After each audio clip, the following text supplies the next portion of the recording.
Welcome, once again, my children. It's been a long time, hasn't it? And yet, the season is finally upon us.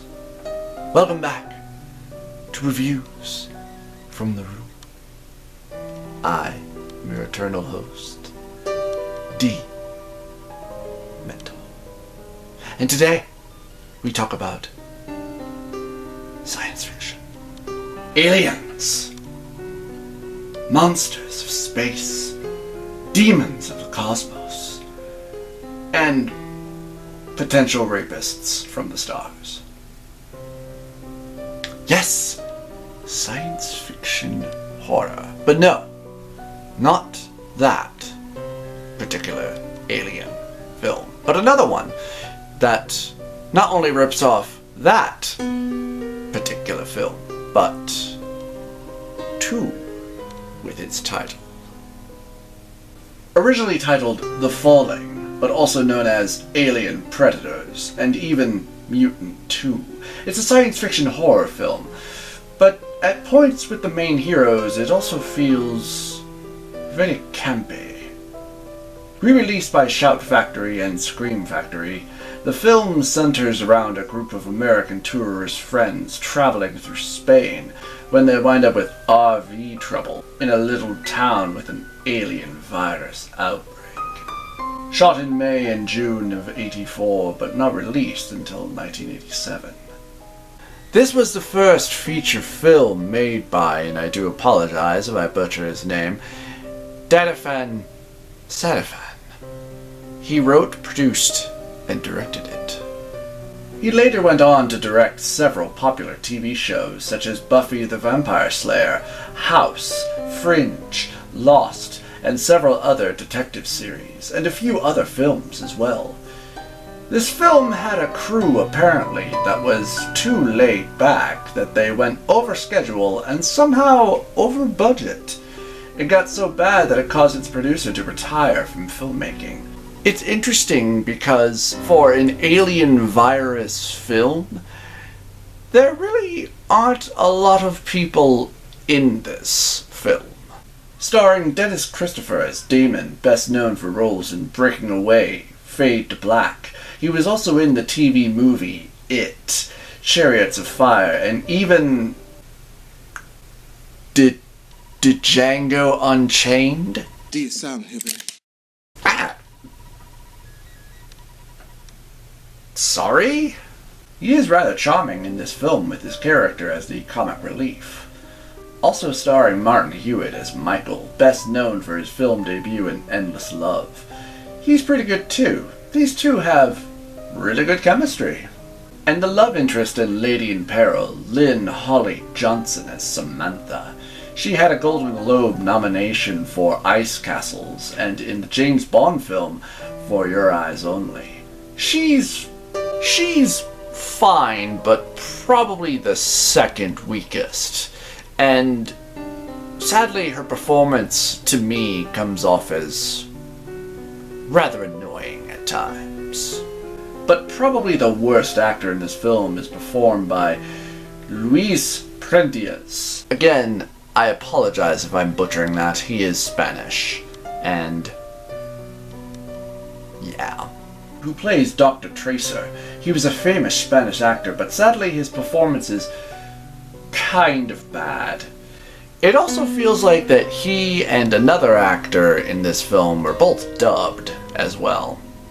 I'm not sure if that's their actual voices, but hopefully it is. I came as soon as I got the call. It's your fault, Doctor. You and your lousy experiments. It's assumed at first that he's supposed to be the antagonist, but he actually helps the main cast escape and find a cure for the alien virus. So what is this alien virus?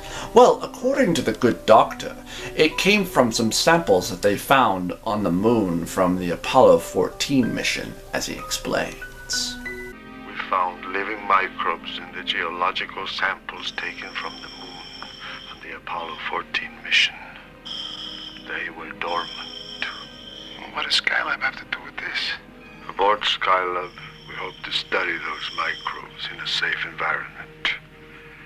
effect on the test animals were hideous.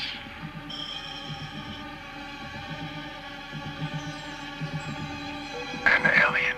The thing is, we are told at one point that those that are infected by the alien, because it's said that it's an alien, that those infected become psychopaths. But we only see very small examples of this, with a waitress acting very strangely, and then this character in a supermarket, and a few dust-covered vehicles that chase down our heroes. Yes, a dusty truck is actually used as a scare. What about a blood-covered person or several persons that were actually chasing our heroes and whatnot? And even more sadly, we do get a really interesting description of one character from Damon, in fact, describing his encounter with an infected person that would have liked to be seen instead of just described. This old guy, right? He's staring at me with this weird grin. Then the window completely shatters because some idiot has whizzed a tire iron inches from my head. The old guy, he's completely covered with glass. With this one long sliver stuck in his face. He pulls it out and looks over at me with the same weird grin. We do at least see what happens to a few of those afterward, when they are infected. I imagine that the budget was very small, so they couldn't afford better examples, which is a shame, because the effects for the infection expelling of said alien is very impressive and gory. The film has an interesting opening, with Skylab falling to Earth and NASA scientists finding it. Later, a cow is seen walking across the field. Then it is covered in blood and collapses. And after it dies, wild dogs start eating it, and one of them is pulled inside the cow and killed.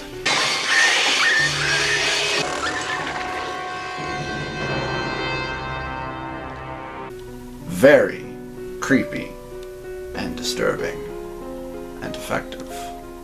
Sadly, after that, it turns into a bit of camp, which is a tad enjoyable. The film isn't terrible. It just comes off as rather campy, and some of the acting does almost tread into bad territory, but not so bad that you're like, oh my god, please turn this off. It even has a car chase scene that, especially with the music, feels like fun camp.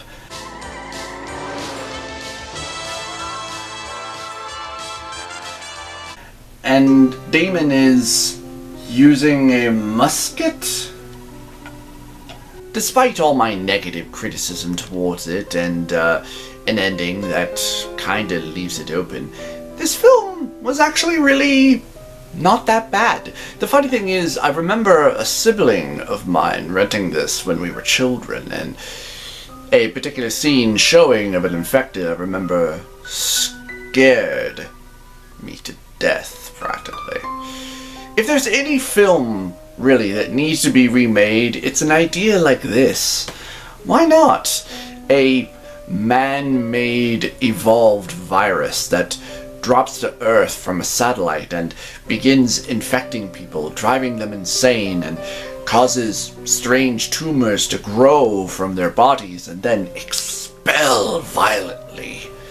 And you could be infected from the blood, if in contact. Why not? That'd be good. But I suppose really that idea has already kind of been done to death and been probably done better. Well, anyway, until next time, I'm your host, and